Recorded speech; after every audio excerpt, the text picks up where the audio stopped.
Өлкө аймагында катталган акыркы кабарлар менен тааныштырып, эфирде Ош Бирим жаңылыктары. Кызматыңыздарда мен Айжамал Олжобай кызы. Саламатсыздарбы? Алгач күндүн негизги окуялары менен таанышып алыңыздар.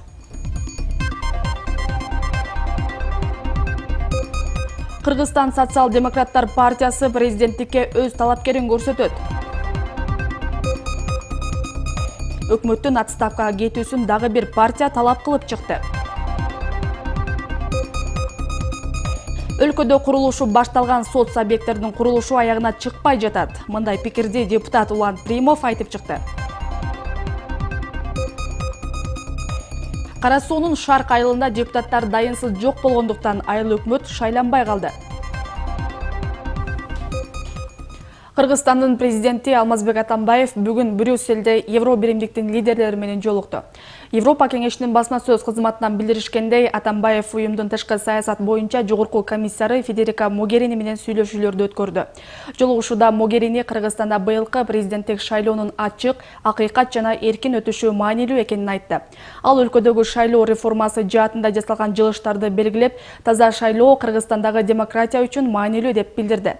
Андан соң президент Европа кеңешинин төрагасы Дональд Туск жана Еврокомиссиянын төрагасы Жан-Клод Юнкер менен сүйлөшүүлөр өткөрүлдү.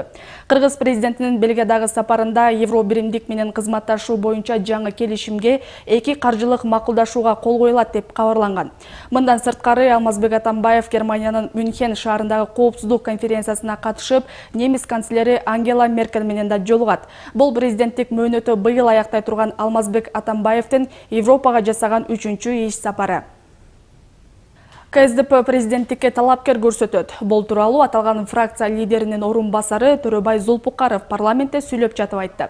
Эске сала кетсек, президенттик шайлоо өстүздөгү жылдын 19 ноябрь күнү болоору белгилүү болгон.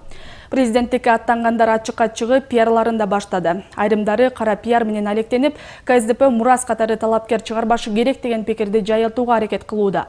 КСДП президенттикке талапкер көрсөтөт. Америкада дагы президент каалаган талапкерлигине жан тартат го, деди Зулпукаров. Белгилей кетсек, буга чейин Темир Сариев, Өмүрбек Бабанов жана Бакыт Төрөбаев президенттикке аттана тургандардын билдиришкен. Алай районундагы Самат Ашимов мектебинин окуучулары 9 жылдан бери авариялык абалдагы мектепте билим алышууда. 2008 жылы өзгөчө кырдаалдар министрлиги тарабынан авариялык абалда деп табылган имаратты али күнгө чейин оңдоп түзөө иштери жүрө элек. Мындай маалыматты депутат Улан Примов жогорку кеңештин жыйынында билдирди. Эл өкүлүнүн айтымында 2015 жылы жаңы мектеп куруу үчүн өкмөттөн 3 миллион сом бөлүнгөн. Бирок ал аягына чыкпай келет. Маалыматка караганда, Алай районундагы Жаңалай айыл өкмөтүнө караштуу Умаров мектеби да толук кандуу бүтө элек. Мындай көйгөйлөр менен билим берип келген мектептер өлкөдө четтен саналат. Андыктан эл өкүлү өкмөт мүчөлөрү мурда башталып, аягына чыкпай калган соц объекттерди аягына чыгаруусун табыштады. Ошондой эле Улан Примов 2017 жылы бүткөрүлө турган объекттер кандай критерийлер менен тандалып алгандыгына түшүндүрмө берүүнү талап кылды. Эгерде Ашимов мектебинде эртең кандайдыр бир кырсык болсо, ким жоопкерчиликти алат? Ашырбек Майдонович. 2008 жылы өзгөчө кырдаалдар министрлиги жараксыз деп таап атат. 2008 бүгүнкү күнгө чекти ал объект турат. Ошол эле Жаңалай айыл өкмөтүндө бала бакча жок. Бул боюнча кайрыла берип, жаза берип, телевиз деле тешилип бүттү. Ошон үчүн урматтуу Ашырбек Майдонович, бир гана Алай, Жаңалай, же болбосо Чоңалай айыл өкмөтү эмес, райондор эмес, жалпы эле Кыргыз бизде, мамлекетибизде быйылкы 2017 жылга социалдык объектилер боюнча кайсыл объектилер кирди? Ошол боюнча маалымат берип койсоңуздар.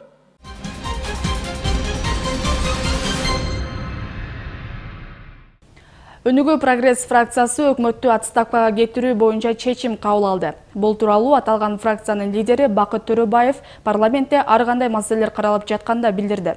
Ал бул чечим өкмөттүн ЯЭП боюнча жасаган ишинен кийин кабыл алынгандыгын кошумчалады. Биздин фракция өкмөттү отставкага кетирүү боюнча чечим кабыл алды. Ошого байланыштуу өкмөттүн жасаган иши боюнча отчет берүүсүн талап кылабыз, деди Төрөбаев.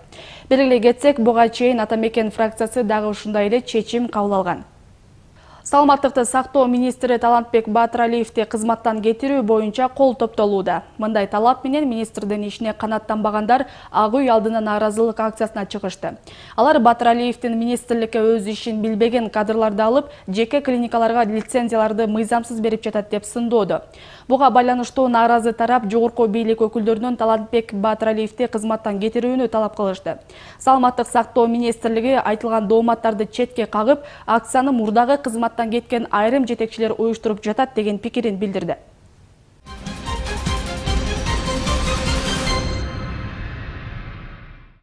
Бүгүн Кара Суу районундагы Шарк айыл өкмөтүнүн башчысы шайланган жок. Сессияга келишкен эл өкүлдөрү 11 депутаттай кызыктар күчтөр сатып алып, атайын кворум болтурбай койду деп билдиришти.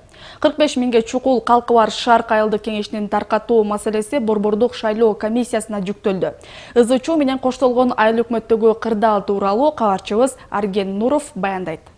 Биздин депутаттар төрага баш болуп Юсупов Абдысалам, Юлдаш Расулжан, Якубов Дылмурат, Вахидов Махамаджан, Салиев Арсланбек, Нишанов Момунжан ошо алтөө Бахарстанда дем алып жүргөн экен.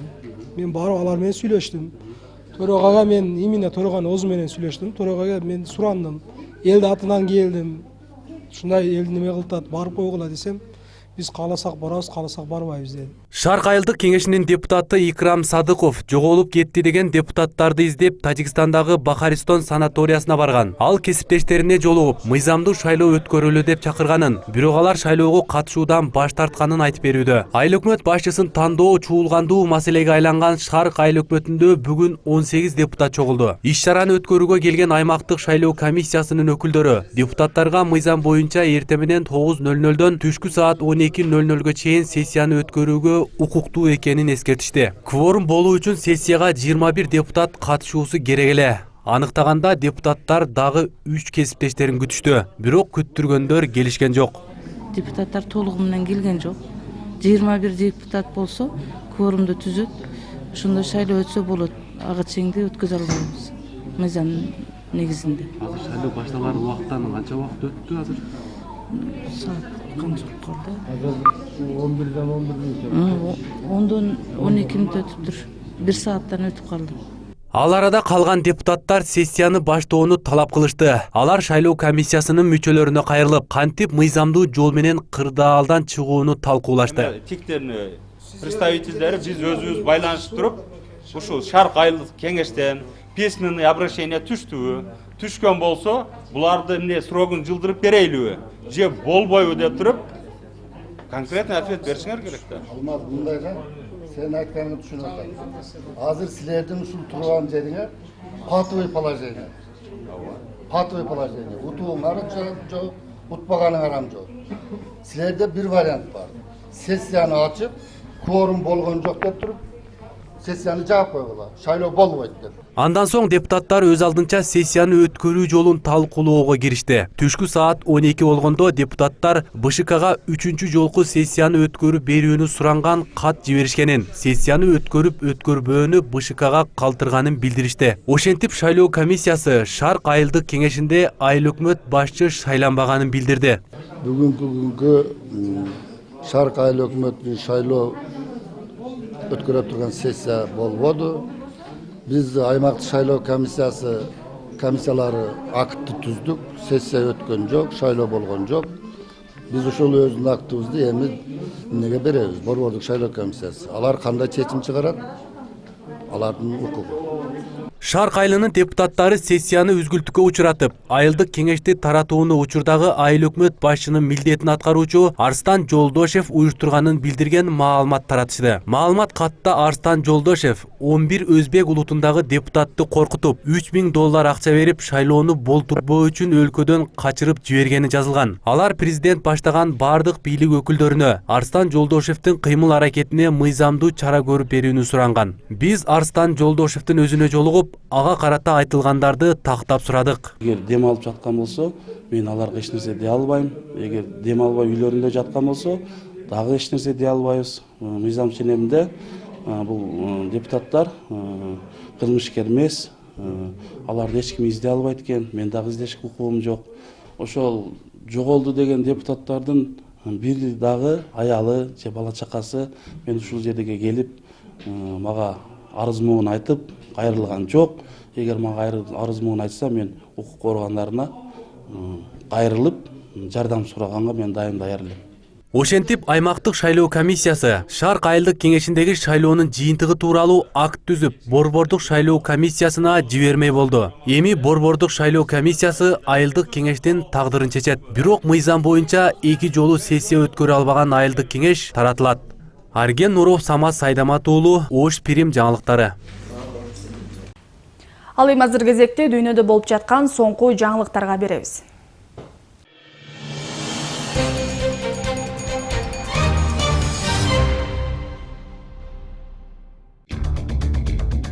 Таиландда цемент ташыган унаа кичи автобус менен кагышып 9 киши наут болгон. Мындан сырткары 4 жаран жаракат алганын Хом Чат Лик гезити кабарлайт. Кырсык Бангкоктун түндүгүндө жайгашкан Чианграй облусунда болгон.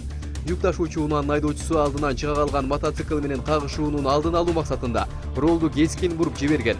Жол көзөмөл кызматы билдиргендей, цемент алып келаткан унаа жолдон чыгып, 8 жүргүнчүсү менен келаткан кичи автобус менен кагылышкан. Окуя болгон жерде 9 киши мейит кеткен.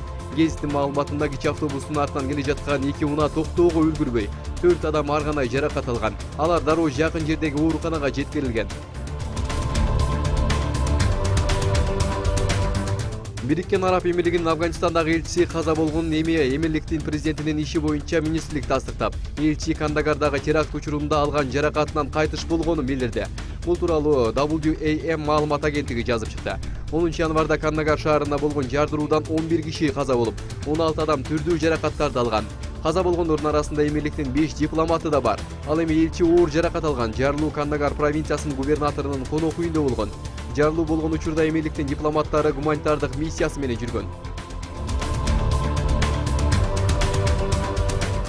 Малайзиялык жалпыга маалымдоо каражаттарынын жазганына ылайык Ким Чен Намдын өлүмүнө шектүүлөрдөн дагы бир аял кармалды. Полиция кызматынын жетекчиси Халид Абу Бакар шектүүнү кармаган боюнча расмий билдирүү кийинчерээк берилерин билдирген. Анткени учурда тактоо иштери жүрүүдө дейт. Ал эми Кода агенттигинин берген маалыматына караганда кармалган аял Түштүк Кореянын паспортун колдонуп жүргөн. Буга чейин Куала Лумпурдун аэропортунда Түндүк Кореянын лидеринин улуу агасынын өлүмүнө шектүү кармалган. Алдын ала маалыматтарга ылайык ал Вьетнамга учууга аракет кылып жаткан жеринен кармалган. Вести маалымат агенттиги жазганына ылайык учурда кылмышка шектүү башка кишилерге да издөө жарыяланды. Эске салсак, Түндүк Кореянын лидери Ким Чен Ындын агасы Ким Чен Намдын өлүмү тууралуу маалымат 14 февралда жарыяланды. Анда Ким Чен Нам аэропортто өзүн жаман сезип, ооруканага бара жаткан жерде көз жумганы айтылат. Айрым божомолдорго ылайык аны уулап койгон болушу мүмкүн. Бирок азырынча ал божомолдор тактала элек. Экономика жана тынчтык институту дүйнө жүзүндөгү эң кооптуу жана коопсуз өлкөлөрдүн тизмесин жарыялады. Аталган институт 163 өлкөнү 2016 жылга карата тышкы саясат, тынчтыкты сактап калуу, эл аралык дипломатия, согушка жумшаган каражатына жараша тизмектеди. Ага ылайык 163 өлкөнүн ичинен 10 өлкө гана эч кандай тышкы жана ички согушка катышпагандыгы аныкталган.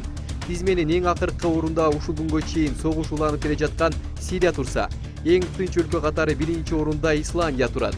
Институттун жүргүзгөн иликтөөсүндө Кыргызстан 124-орунда, Орусия 151-чи, Казакстан 75-чи жана Өзбекстан 109-орунда турат.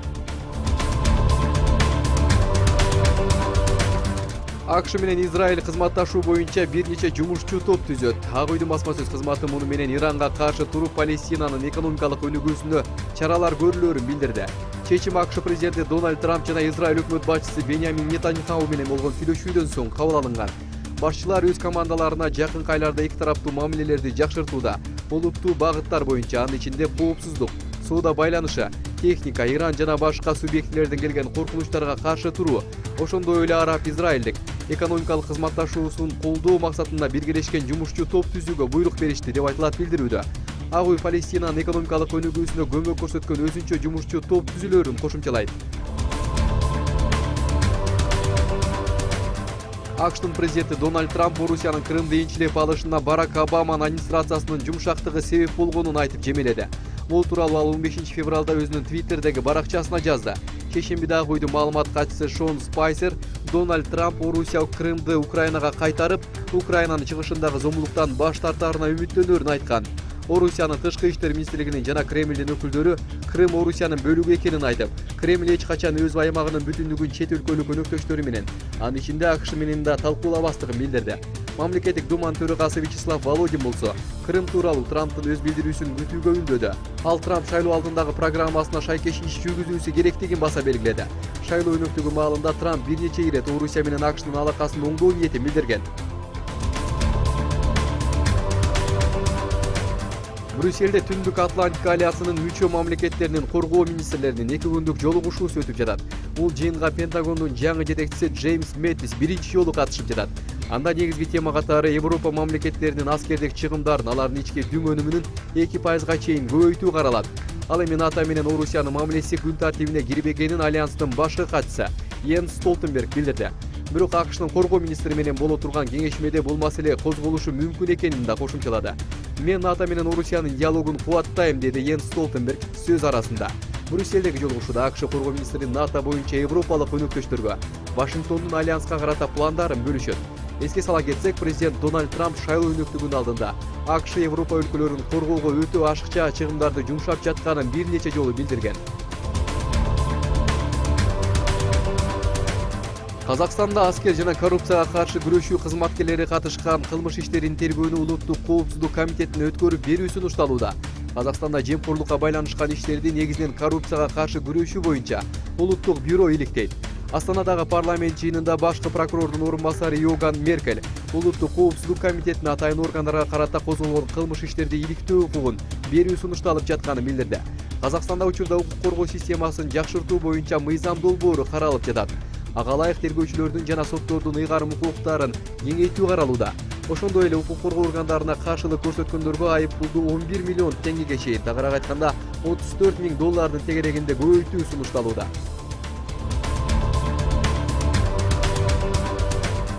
Тажикстан бийлиги тажик-өзбек чегарасын минадан зыянсыздандыруу боюнча жаңы сунуштардын топтомун даярдоодо. Эгер Ташкент дүйшөмбүгө мина коюлган тилкелердин картасын берсе, эки тараптын адистери ишке киришет. Тажик бийлигинин эсеби боюнча чегарага жакын 9,5 чарчы чакырым аймак минадан тазалана элек. Өзбекстандын атайын кызматы делимитация боло элек тилкелерге дагы жарылуучу зат коюп таштаган. Учурда Тажикстандын 350 миңдей жашоочусу мина коркунучу алдында жашоодо. Өзбекстан менен чектеш Исфара менен Педжикент аймактарында мина коюлган тилкелер көп. Тажик-өзбек чегарасына миналар 2001-2002 жылдар аралыгында эки өлкөнүн мамилелери сууп кеткен маалда коюлган. Өзбек бийлиги бул аракетин өз аймагын Тажикстандагы ислам кыймылынын жоочуларынан коргоо катары сыпаттаган. Согди облусунда эле бул жылдар аралыгында 154 киши минадан жабыркап, 76-сы курман болгон. Өзбекстан болсо жалпысынан 150дөй адамын жоготкон. Алардын арасында террорчулар же куралчан кылмыштуу топтордун мүчөлөрү жок. Тажикстан минага тыюу салуу жөнүндөгү конвенцияга кол койгон. Ага ылайык 2020 жылга чейин өлкө андан толугу менен арылышы керек. Тажик-өзбек чегарасындагы тилкелерди минадан тазалоо боюнча сүйлөшүүлөр марттын соңуна белгиленүүдө. Черногория парламенти прокурор Милевой Катиштин талабы менен бүгүн Демократиялык фонд оппозициялык кыймылынын лидери Андрей Мандич менен Милан Кнежевичти депутаттык кол тийбестиктен ажыратты. Эки тең бийликти күч менен басып алып аракетине катыштыгы бар деп шектелүүдө. Черногория НАТО менен жакындашышына каршы чыгып, Орусия менен тыгыз байланышта болууну көздөгөн эки саясатчы жакын арада камакка алынышы мүмкүн. Мандич менен Кнежевич 15 февралда жүздөгөн тарапташтары менен бирге парламент имаратынын алдына келип, бийликтен оппозициячыл саясатчыларды куугунтуктоону токтотууну талап кылышты. 2016 жылдын октябрь айында өткөн парламенттик шайлоодо оппозициялык партиялар парламенттеги 81 орундун 39-уна ээ болушкан. Мындай жыйынтыкка макул эмес саясатчылар күздөн бери парламенттин ишин бойкоттоп келишет. Прокуратуранын маалыматына ылайык Мандич жана Кнежевич экс-премьер-министр Жукановичти өлтүрүп, мамлекеттик мекемелерди басып алуу менен төңкөрүш уюштурууну көздөгөн кылмыштуу топту түзгөн деп шектелип жатышат. Бул иш боюнча Сербиянын 20дай, Орусиянын 2 жараны да шектелүүдө. Lamborghini компаниясы дүйнө жүзү боюнча 5900 автоунаасын кайра кайтарып алат. Бул туурасында Bloomberg жазды. Маалыматка ылайык аталган компаниянын чакыртып алган автоунаа моделдерине 2011 жылдан 2016 жылдын 5 декабрына чейин чыгарылган Aventador жана Venenos моделдери кирет. Компаниянын берген маалыматына ылайык, кайра кайтарып алуу күйүүчү май менен камсыздоо системасына кеткен катачылыкка байланыштуу. Анткени бул катачылык автоунаанын күйүп кетишине себеп болушу ыктымал. Бирок компания билдиргендей, бүгүнкү күнгө чейин мындай факты каттала элек. Евровидение 2017 ыр сынагына билеттер сатылып баштагандан тарты алгачкы 15 мүнөт ичинде 3000 билет сатылганын РИА Новости билдирди. Эске салсак, ыр сынагына билеттерди сатуу шейшембиде расмий түрдө башталды. Сайтта кезекке тургандардын саны 11 миңге чейин жеткен. Колдоо көрсөтүү кызматы түн жарымга чейин тынымсыз иштеп, кардарлардын суроолоруна жооп берип жатат. Билеттердин баасы конкурстун этаптарына жана орундуктун жайгашкан жерине карата 8 евродан 500 еврога чейин турат. Алгачкы 2 билетти Евровидение 2004 сынагынын жеңүүчүсү украиналык ырчы Руслана сатып алган. Ал 1 билетти британиялык Сейде Тренд аттуу журналистке алган. Украина Евровидение ыр сынагын өткөрүү укугун ырчы Жамал 2016-жылы Стокгольмдо өткөн конкурста 1-чи орунду алгандан кийин ээ болгон. Конкурс 9 майдан 13 майга чейин Киевде өтөт.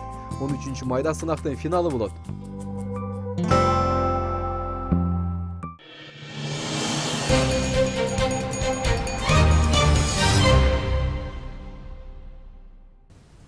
Өткөн жылы Ош шаарында 2015 жылга салыштырмалуу өзгөчө кырдаалдар дээрлик катталган жок. Айрым катталган табигый кырсыктардын жоюу үчүн өкмөттөн кошумча каражат алынган эмес. Мындай маалымат бүгүн Ош шаардык жаранды коргоо кызматынын жыл жыйынтыгын чыгарган жыйында белгилүү болду. Анда аталган кызматка кирген калаадагы 11 кызматтын өкүлдөрү, 12 аймактык кеңештин төрагалары жана Жапалак айылдык аймагынын кызматкерлери жыл ичи өткөргөн иш-аракеттерди тууралуу айтып беришти. 2016 жылы түрдүү табигый кырсыктарды алдын алуу максатында өзгөчө кырдаалдар башкармалыгы тарабынан 44 машыгуу иш-чаралары өткөрүлгөн. Жергиликтүү казнадан 2 миллион сом бөлүнүп, ал өткөн жылы катталган 2 өзгөчө кырдаалдын кесепетин жоюуга жумшалган. Ош шаарында катуу жааган жамгырдын кесепетинен шаарыбызда сел жүрүп, селдин натыйжасында 3 социалдык объектилердин подвалдарына, королоруна суу кирди. Ошондой эле Жапалак айылдык башкармалыгынын Орек айылында ошо Сибирь оорусу пайда болуп, аны жеринде заландандырылып, жыйынтыгында 34 жылкы, 50-ке жакын малдар Сибирь жарасына каршы үкөлдөр сайылып, өзгөчө кырдаалдар жоюлду. Ош электро райондор аралык электр станция кызматкерлери жазга карата даярдык иштерин баштады. Ага ылайык жалпы Ош шаарындагы электр чубалгыларына тийип калган бактарактар кыркылууда. Аталган мекеменин басма сөз кызматынан билдиргендей, мындай иштер Ош, Жалал Абад жана Баткен облустарынын бардык район айылдарында жүрүүдө. Февраль айынын аягына чейин бардык жерлерде дарактарды кыркуу иштери бүткөрүлөт. Өзгөчө жогорку кубаттагы электр чубалгыларына бактарактардын тийип калуусу жазгы жаан-чачын мезгилдеринде бир топ опурталды. Учурда жалпы ишкананын карамагында 86 жогорку чыңалуудагы көмөкчү чордону болсо, Ош шаары боюнча 23 көмөкчү чордону иштөөдө. Биздин аба чубалгылардын, линиялардын астында элдер үйлөрүн салып алышып, бактарактарды эгишип, дарактарды же убагында кыркышпай, ошо биздин Ош райондук электр тармактары кыркууга мажбур болот. Эгерде биз убагында бул дарактарды кыркуу иштерин жүргүзбөсөк, биздин подстанциялар, мына өзүңөр көрүп жаткандай трансформатордук подстанцияларыбыз, чоң подстанцияларыбызга күч келетте, ал жерде трансформаторларыбыз, коммутационный аппаратураларыбыз бардыгы иштен чыгышы мүмкүн. Жош айыл өкмөтүндөгү ооган ардагерлери өздөрүнө бөлүнгөн акча каражатына Кызыл Сарай орто мектебине РДК даңк аталышындагы чакан музейканы ачып беришти. Окуучуларды мекенчиликке тарбиялоо максатында көтөрүлгөн бул демилге мугалимдердин колдоосуна арзып, анын ачылуу аземи ооган ардагерлеринин катышуусунда өткөрүлдү. Кененирээк кийинки материалда сөз болот. Жош айыл өкмөтүндөгү ооган ардагерлери бүгүн Кызыл Сарай орто мектебине чогулушту. Анткени мектептин бир бөлмөсүнө ооган ардагерлери тарабынан каржыланып, РДК даңк аталышындагы музейкана ачылды. Буга чейин тарых бөлмөсү катары пайдаланылып келген каана эми ооган апаты тууралуу маалыматтар жана ооган ардагерлеринин сүрөттөрү менен толукталды. Бизге дагы ушул РДК даңк деген кабинетти уюштурушуп, бул кабинетти толук оформление кылып, андан сырткары биздин ошо музейдик бурчубузга мебелдерди алып беришип, ушул класстагы окуган балдар, ушул мектепте окуган балдарда патриоттук сезим ойгонсун деген максатта ушул кабинетти ачып беришти. Аталган кабинеттин жабдылышына кеткен 50 000 сом акча каражаты Жош айыл өкмөтүндөгү ооган ардагерлерине жыл сайын 15 февралга карата бөлүнөт. Айрым каршылыктар болгон менен бул иш-чаранын уюштурулушу келечек муундардын мекенчил жаштардан болуп өсүүсүнө негизги түрткү болоорун ооганчылар билдиришет. Карас районунда 461 Афган Ооган согушунун ардагерлери бар. Ошонун ичинен Жогоо шайлоо өкмөтүндө 39 Ооган Афган ардагерлери бар. Жылына 50 000 сом акча бөлүнөт. Биз ошол акчаны кооротпой, ушундай ар бир айылдарга, мектептерге эмгек эрдикке даңк каласын ачууга аракет кылып атабыз.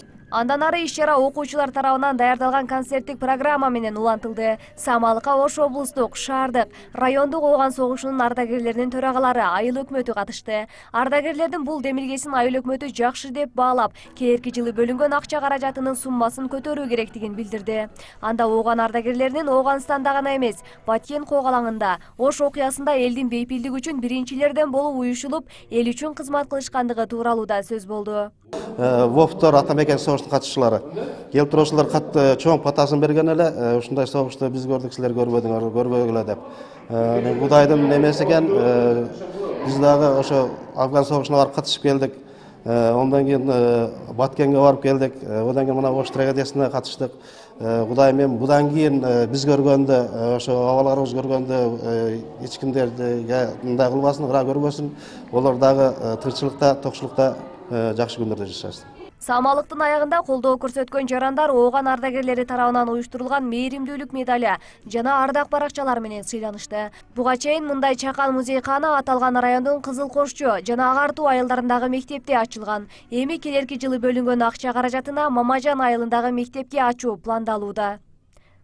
Сымбат Абдакимова, Шахрух Иминжанов, Ош Бирим жаңылыктары, Кара Суу району. Сиздер Ош Бирим жаңылыктарын көрдүңүздөр. Эске сала кетсем, ушул жана башка кабарларды биздин сайттан да таап көрсөңүздөр болот. Ал үчүн Ош Бирим ЧКТ сайты сиздердин кызматта. Ал эми мен сиздер менен коштошом. Ар дайым жакшы жаңылыктар менен көрүшөлү. Саламаттаңыздар.